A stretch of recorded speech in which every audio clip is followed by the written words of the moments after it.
Jonathan Head there from Bangkok. We're going to take a look at the wider political picture in Thailand. We are joined by Verapat Pariyawong, who was a special advisor to the former Deputy Prime Minister of Thailand, now a visiting scholar at SOAS University right here in London. Of course, we can see how many people want to come to Bangkok to pay their respects. This has been quite a difficult period for Thailand. We've had the military rule, of course, the year-long period of mourning. What do you see for the country's future? I think one thing for certain is that after the period of mourning, His Majesty the late King Bhumibol Adulyadej will remain deeply remembered by the Thai people. You can see from the report by Jonathan. It's lucky today that it's not raining, because the other day it was raining very heavily, but people still queued up. Even without the rain, some elderly members of the Thai society queued up so long that they had to be sent to hospital because of the heat. So you can see the level of connection that the people have with His Majesty the King. But once that period passes, although His Majesty's will always be remembered, Thai people will have to come back to the reality that there are lots of changes that needs to be done in order to move the country forward. Is there an appetite for those changes? I think so, but it will take time. If we look at the recent political activities, it's almost been muted.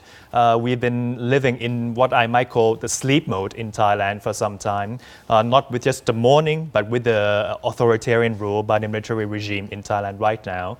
But at least there is a sense of hope that we will have an election and return to civilian government sometime next year, or hopefully not much later than that. Is that a real possibility then? Because of course parties are not being able to gather together. Is there a hope for that kind of change that you're talking about? That's the reality for the past 3 years. Not only political parties are banned from gathering, people on the streets cannot assemble for political purposes. But right now, the Prime Minister of the military government, Mr. Prayut Chan-o-cha, has already signaled that he wishes to have an election, a general election organized late next year, which means if we're going to have an election late next year, political parties must be able to assemble and meet and select their candidates. And I expect that after the royal ceremonies, the coronation, we will have candidates stepping out and discuss policies to move the country forward. Do you have any vision of who those candidates can be? They are stepping out right now in the Thai media. We see both of the major political parties. One former cabinet minister, Sudarat Keyurapan, has been getting more active. She was, of course, aligned with the Pheu Thai and the former Thai Rak Thai party. For the Democrat Party, Abhisit Vejjajiva has also signaled that he wished that the military relax the conditions so political parties can become more active. But I think there is one major concern, that is it will be very difficult for any politicians in Thailand to actually successfully gain popularity and successfully remain in office. Look at what happened to the former Prime Minister Yingluck Shinawatra, who has recently been put towards a jail sentence. Well, exactly. Where are we with that case? That case signals a deep and long-lasting problem in Thailand with a mixture between politics and law.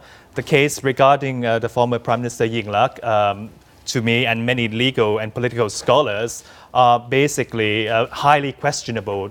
The Supreme Court admitted that it could not find a clear evidence to convict her, but they still convicted her nonetheless because she was the Prime Minister and therefore she has to be responsible for everything that her subordinates did.